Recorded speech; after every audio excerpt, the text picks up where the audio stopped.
Good evening, Americans. This is your favorite alien sitting in for Paul Harvey this evening, Saturday, November 5th, 2022. And stand by for the rest of the story. Well, the rest of the story is about Abby.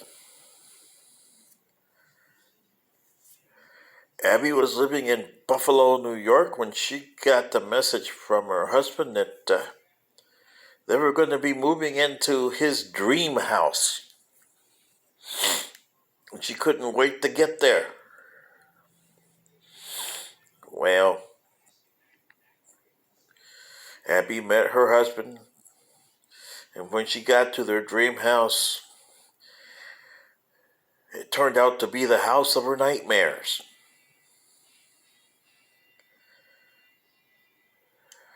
She asked her husband if they could go back to Buffalo.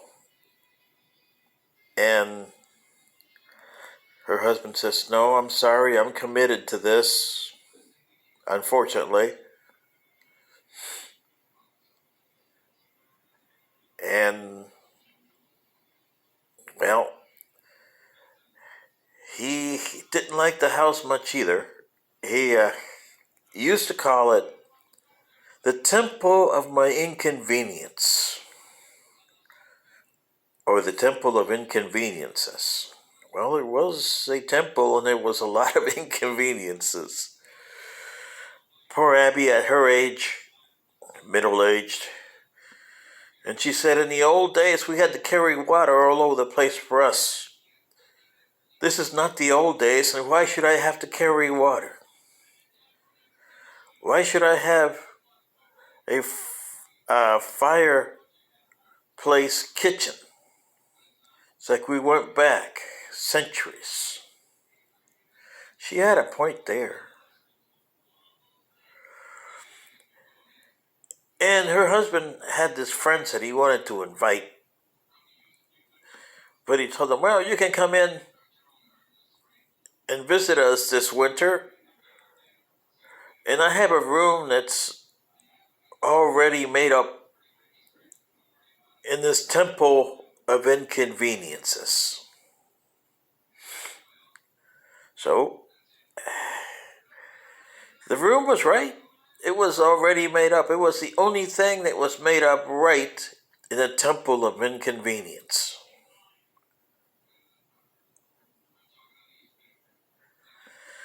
But, well, Abby stood by her husband and moved in. Because she realized that her husband couldn't change his mind. He had given his word that he was going to do this. So, they moved in. But she decided to do changes on her own, and she got workmen and put down gas pipes in the house and water pipes in the house, a bathtub, new furniture, threw out everything that was rotten in there and threw it out. There wasn't not a single book in there, not even a Bible in that whole place. So she brought in books. Hawthorne's, all kinds of Hawthorne's books, including The Scarlet Letter, and Thoreau's essays. She brought those in too, and made a library.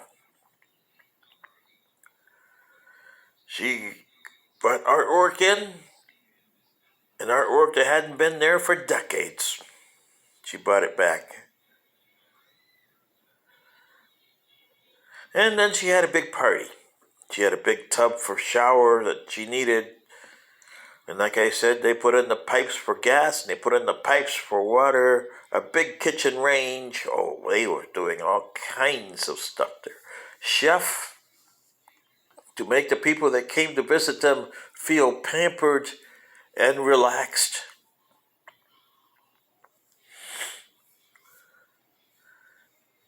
So Amy did good. When she did her party, though, she got a surprise from her neighbors. They were complaining about her. What do you mean you got a shower? A shower in a tub here. Right, my kitchen. Indoor plumbing with indoor heat. Why you need heat in the house? Yeah, really. They complained really loud too, but she didn't care. She was there because her husband had to do a special job. She also cleaned up the front yard and the backyard and made it nice and special and put a little sign in the front yard recognizing the place. And when she left, the sign was still there. The sign, you see, said 1600 Pennsylvania Avenue. And for those of you who don't know what 1600 Pennsylvania Avenue is, I feel so sorry for you. Abby was Abigail Fillmore. Her husband, Millard, was President of the United States. And the inconvenient temple, as he called it, was the White House. President Millard Fillmore had to go in because of the death of President Zachary Taylor in 1850. And when they left that White House in 1853, they left it in better shape than they found it. But yet you Americans give no credit to Abigail Fillmore for making the White House the way it was. Especially when the third president that occupied it after that, Abraham Lincoln, was in the White House. And the White House kept everything till its refurbishing under Theodore Roosevelt and again under President Truman, who made it modernized in 1947. But the house that you call the House of the American People was so deplorable in 1850 that you guys wouldn't even want it mentioned as the White House. And now, you know the rest of the story. Sitting in for Paul Harvey, good day.